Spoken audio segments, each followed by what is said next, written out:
द्वितीय पीतर 3 पर्व।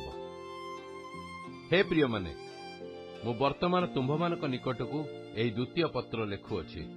तुम्भे माने जेपरि पवित्र भाववादी मानक द्वारा पूर्व काल उक्त वाक्य सबु पुणी तुम्भमानकर प्रेरित मानक द्वारा कथित प्रभु और त्राणकर्तांकर आज्ञागुड़िक स्मरण रे रख।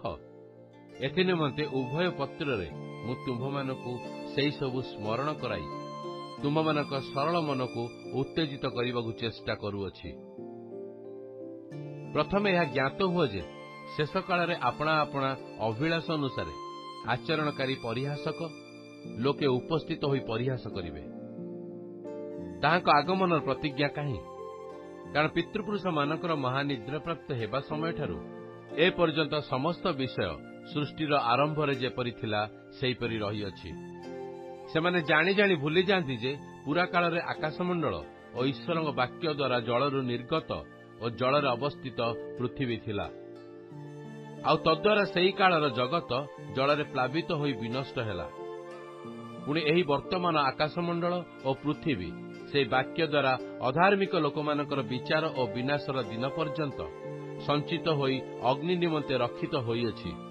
किंतु हे प्रिय माने, प्रभुंक निकटरे गोटिए दिन जे सहस्र वर्ष तुल्य और सहस्र वर्ष जे गोटिए दिन तुल्य, एही विशेष विषय तुम्हे माने भूली जाओ नहीं। विलंब बोली जेपरि केतेक भावंती, प्रभु अपना प्रतिज्ञा विषय रे सेपरि विलंब करंती नहीं। किंतु जेपरि केही विनष्ट न हुंती बरं समस्ते मन परिवर्तन करंती, यह इच्छा करी से तुम्भमानक प्रति दीर्घ सहिष्णु अटंती। प्रभुंक दिन चोरर परि उपस्थित हेब। से दिन आकाशमंडल महाशब्द सह लोप पाइब। पुणी मौलिक वस्तु सब प्रचंड उत्तापर तरली जीव एवं पृथ्वी और तन्मध्यस्थ मनुष्यकृत वस्तु सब दग्ध हेब।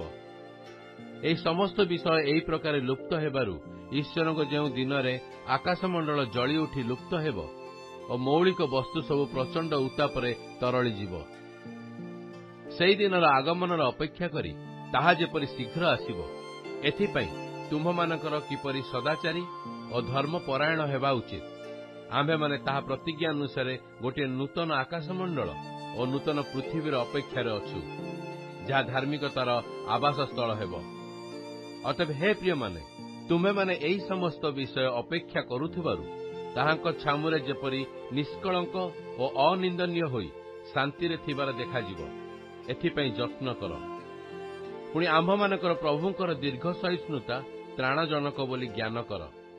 आम्भमानक प्रिय भ्राता पाउल मध्य आपणार दत्त ज्ञानानुसारे तुम्भमानक निकट को सेपरि लेखि अछंती।